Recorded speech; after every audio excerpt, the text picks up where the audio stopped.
Christy. Welcome back to my channel and welcome to day 11 of my 2022 holiday card series. Today I'm going to be making a card using Snow One Like You and Over the Mountain borders. So I've stamped those images out on some Spectrum Noir Ultra Smooth Premium White cardstock with Lawn Fawn Jet Black ink, and I'll be coloring with my Copic markers. So I'm going to start with my background today, and I'm going to do these two strips. These are actually two separate strips that I'll be die cutting out. I'm going to begin with the snow. So I'm going to do the caps on the mountains using BG10 and BG11. And I'm going to switch my shadows halfway through since there are 6 mountains. I'm doing 3 shaded on the right hand side and then 3 on the left. And then I'm going to blend that out with the BG10, just a few quick swipes, and leave that white cardstock for the highlight.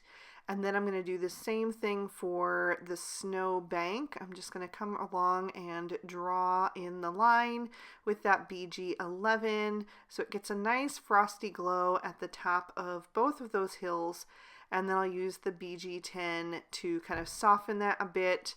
I'm going to also take the BG10 under the trees to kind of give them a little bit of a shadow underneath them. And then I'll grab my Colorless Blender and just smooth out the edge of that BG10 to soften it into the white.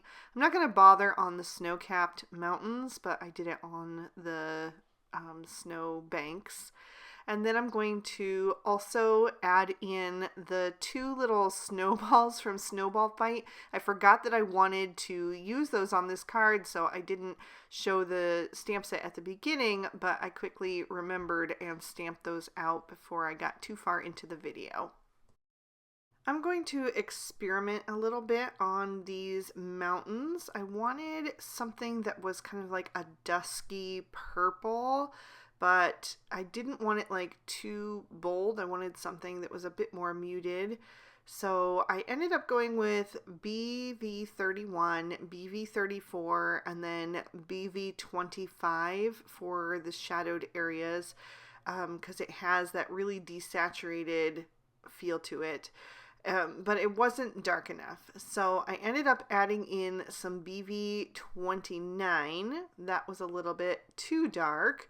So I added in BV25 to kind of bridge the gap between those. And then I blended out once again with the BV34 and the BV31. I started with one of the smaller mountains that are kind of set back because I knew I wanted those to be more shaded anyway, since they would be cast in shadow by the mountains on either side of them. So I'm going to use that same combo for the second mountain that is pushed back like that.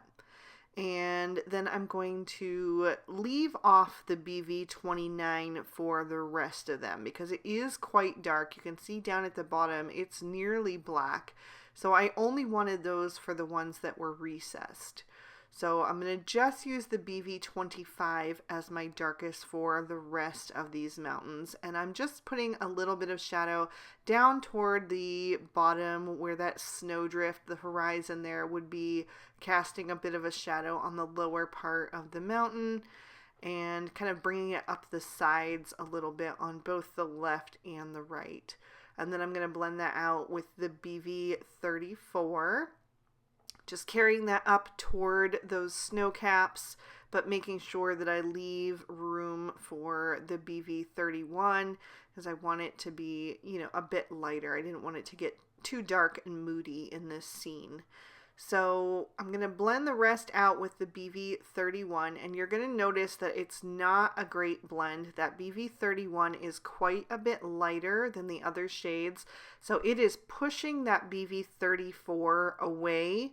And so you're not going to get a really smooth blend on the first round with colors like this. And that's no big deal. It's just what that second layer is for. So I am going to go in with a complete second layer on all of those mountains, but I will do that off screen just to save some time in the video. So now there is the second layer, and you can see that the blend is much more smooth. I'm going to move on to my pine trees, and for those I'm going to use G40, G43, and G46. I'm going to start with the G46 at the bottom of each of the tiers of those trees as they are drawn. And I'm kind of flicking up in an upward motion there so I can move toward the highlight. Then I'll come in with the G43 next and take up another about a third of the space there and just pull that color up. So I'm kind of going right over the edge of that G46 and pulling it into the mid-tone with the G43. That's how you're going to get a nice smooth blend and not get those harsh lines that you can sometimes get if you're not kind of like grabbing the edge of your previous shade. So then I'll come in with my G40 for the highlight just to give each of those tiers a little bit of separation between them. And then I have one tree that I have stamped separately on the other panel, so I'm going to color that one in exactly the same, just doing the same combo and the same method with the upward flicking motions to fill that in. So then I'm going to do the trunks using E44 and E47. They're pretty small, so I didn't worry about using 3 shades there. And just like I did with the mountains, I'm going to do 3 of them on the right hand side and 3 on the left for the shadows, blending out the E47 with the E44. And that's it for that background. So I'm going to switch panels to the other little critters. And I'm going to keep those shades for my bear, the E47 and E44. But I'm going to add in the E43 as well because I don't want him to get too dark. I don't mind the darkness. I want that depth there, but I want his face to stay nice and light. So I really need the 3rd shade, especially in that area. Some of the other areas, you only see little bits of him. So some of them are only with the darkest 2 shades. But his face and his ears and his hands and also his little feet, which I forgot to color at first, so I had to come back and do those. All of those I'm going to add in that E43 and make sure that he gets that nice soft look over his face so you can make out all of his adorable features. For the bunny, I wanted to stick with the E40s since we've already got that vibe going on, but I wanted to lighten them up quite a bit. So switching out completely for the E40, E41, and E42. So I'm starting with the E42 as my darkest now, and then I'm going to blend that out with the E41. And just like with the bear, I'm going to keep the highlight for the lower part of the face. That's the part that would be protruding out the most, so it would be catching the most light. This is a nighttime scene, so it's going to kind of have a bit more shadow, like right up under the hat brim. But it's not a really dark nighttime scene, so you'll see that when we get to the ink blending later on. But I'm going to do their accessories now, and I wanted to echo the purple tones that I had used in the mountains, but with a different combo. So instead of using BVs, now I'm using Vs, but they're still desaturated shades. These are the most desaturated in the Vs. These are the 90s. I'm using V91, V93, and V95. I'm going to do both of them with having the same kind of accessories, just flipped. So for the bunny, I'm doing his scarf and then the top of his beanie. And then for the bear, I'm going to do the brim and the pom-pom of his beanie. So I did do a second layer on there, and I left that on screen because it was so small. I just did it really, really quick on there, so it didn't take up too much time. But it just needed that second layer because the saturation level wasn't where I wanted it to be. So just going over that a second time, it made the colors so much more vibrant. And then for the rest of it, I wanted a pink. And so I went with RV10, RV11, and RV13. So I'll do the brim and the pom-pom of the bunny's hat, and then the scarf and the main part of the beanie on the bear. So using that RV13 first, and then blending out with the RV11, and then using the RV10 for the highlight. And then I'm going to also add the RV11 to the bunny's nose, and I'm going to give them both some rosy cheeks and also color the inside of the bunny's ears using the RV11 and the RV10. For the bear, I'm just going to give him that one cheek using the RV11, and I just left that. I didn't blend it out with the lighter shade since he's a much darker color. The sled I'm going to do with a desaturated turquoise. I went with BG53 and BG57. Then I grabbed a black Sakura Jelly Roll pen and got that started so I can go over the eyes of my critters. It makes them nice and bright and shiny. Also kind of gives them a little bit of a raised texture. And once I'm done with that, I'm going to trim these images out with their matching dies. For the background, I'm going to take a piece of Bristol Smooth Surface cardstock and I'm going to start blending on some Distress Oxide inks. The first shade that I'm using is Kitsch Flamingo, and this panel is actually higher than I need it to be. There's only a small section of sky that's going to be showing, so I'm taking that Kitsch Flamingo up pretty high because I kind of need to squeeze these shades in pretty tight together. Then I'm going to use some Salvage Patina, so I'm bringing in the colors that I used on the accessory images and the sled for that little Snow One Like You stamp. So I'm using the Salvage Patina at the top, kind of bringing it down to the Kitsch Flamingo, and then where those two meet, I'm going to take some Stormy Sky and just go right across that center. So it's going to deepen it up to be kind of like a purpley tone. So obviously this looks terrible. It needs to be worked over back and forth with the other ink blending tools to get it to blend. So I went back over the Salvage Patina, then back over the Stormy Sky, back over the Salvage Patina again, and then I'm going to go back down to my Kitsch Flamingo as well. So I'm just trying to get these colors to kind of merge and look like a really pretty sunset. So I wanted that kind of depth in the middle, but then the lightness at the top and that pink kind of hue at the horizon line, which you're only going to see a little touch of the pink, but I like having it in there. I think it just adds a little bit more to it. It lifts that purple tone that's in the center. So once I'm done with that, I'm going to distress it by adding some water. I just spritz it onto an acrylic block to give me a little bit more control. And then I'm going to flick it off the edge using a thin paintbrush and let that water react with those Distress Oxide inks for a little bit. And then I'm going to blot that up with a paper towel. So it's going to give me that little bit of, kind of like a misty snowflake look. Then I'm going to take some Lawn Fawn liquid Stardust, make sure that that's really well shaken up because all the sediment comes down to the bottom. And then I mix that with whatever water was left on my block, and I'm going to tap that off the side as well. And you don't have to mix it with water, but sometimes I like to. It just makes it a tiny bit more fluid so you can get finer droplets. You get a mix of them. And then I wanted to also add some white, so this really looks like snow, because otherwise it kind of looks like stars.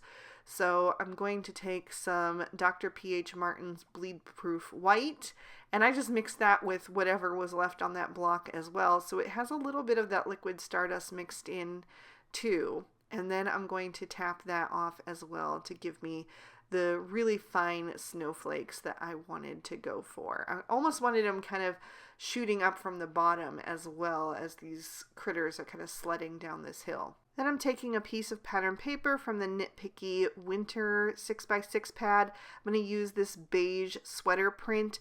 This beige is like a perfect match for the E40s. And I'm going to cut that out using the large mini Slimline stackables. And then I have trimmed down my snow border with the largest of the small mini Slimline stackables so that I can pop that in my MISTI and stamp my sentiment and have that be perfectly placed on that hill. I'm going to stamp my sentiment in bubblegum ink to match the pinks that I used in my Copic coloring. And I'm using the sentiment from Snowball Fight that says, "How we have snow much fun together." So I'm going to stamp that down 2 times just to make sure it really stands out, because this ink does dry back a little bit. So I wanted that pink to be nice and bold. And then I'm going to set that aside and work on the inside of my card. I have cut down a piece of speckled eggshell cardstock to be 6 inches by 6 inches, and then scored it at the 3-inch mark. So it'll be 3 inches tall by 6 inches wide. And then the images are also from Snowball Fight, and the sentiment is from the Snow One Like You mini set. So that I stamped with the same ink, and now I'm ready to assemble. I'm going to start by adding my pattern paper to cover my card front, and just make sure that those corners are all lined up. And then I've added foam tape to the back of my background panel. So I could have used either of the prints in that nitpicky paper, because you barely see any of it showing on the outside edge. But I do like that little bit of beige that it adds to the, the edges, the border. Then I'm going to take my mountain border and I'm going to add that down to the bottom. And it did have the little trees cut out, but it doesn't matter because they're going to be covered up with this second panel with the trees. I'm going to glue that one down right over top. And again, just make sure those bottom 2 corners are lined up perfectly. Then I can bring in my images. And I'm going to use the critter image first and kind of figure out where I want them to go. I know I want them between these 2 sections of trees, but I wanted to give them a little tilt, and I wasn't sure if I wanted to go left or right, just to give them a little bit more movement in the scene, but I ended up going left. I always go left if I can help it, just because I'm left-handed, I think. And then the extra tree I'm going to add to the farther back hill on the left-hand side.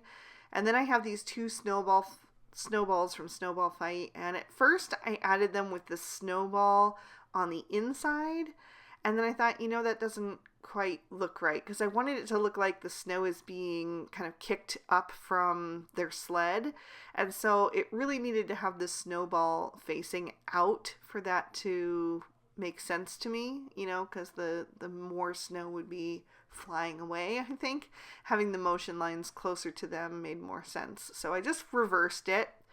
And then I'm going to grab some sequins. I wanted to add even more to this card here, since it's a fairly simple scene here with just the one image on it. So I wanted to decorate it a bit. So I'm using some sequins here. The ones that I have are from Lucy's Little Things. They are discontinued, but I did find something similar, which I will link down below if you're looking for something like this. It's a mix that has different whites and pearlized colors, and then a few snowflakes in the, in the bundle as well. So I just kind of figured out where I wanted them to go, and then I'm picking them up with my Studio Katia embellishment wand and then setting them down into place. I'm just adhering them with my Barely Art Precision Craft Glue. So this makes it really easy to adhere them, because you can just kind of pick them up, add the little dab of glue, and then set them right back down into place. And then I also wanted to add a bit of sparkle, so I'm going to take some Stardust Stickles and I'm going to add it to all the snow. So I'm doing it down at the base of the snow caps, and my stickles, as you guys know, it's getting low, so it keeps getting clogged on me. So I just have to use the pin from my Barely Art Precision Craft Glue to kind of get it flowing again. Every couple images or things that I see, there it goes again. I have to just do it every few minutes to get that flowing again, but no big deal. So I added it to the snow caps, like I said. Then I filled in all the sequin centers, so they also have a little flash of sparkle in them. I added it to the snowballs that were flying to the side, and then I'm also going to add it to the hills, just kind of following the line there, and wherever like it's not interrupted by something, like by a tree or by a sequin or whatever, just following that line there. So that is going to finish up this card. I'm going to lift that up so you can see all of that detail and catch all of that sparkle. I really like that softer sky. So there's another peek at the inside. I really hope you guys enjoyed this one. I had a lot of fun creating it for you. If you did like it, please be sure to hit that thumbs up button and subscribe if you haven't. Ring that notification bell so you never miss a video. All of the products that I use will be listed and linked for you in the description bar below in case you'd like to treat yourself to anything. And if you'd like to keep watching, here is day 11 from the previous 2 years of holiday card series. You can click on either one to check them out. Thank you so much for spending your time with me today. I'll see you soon in another video. Bye-bye.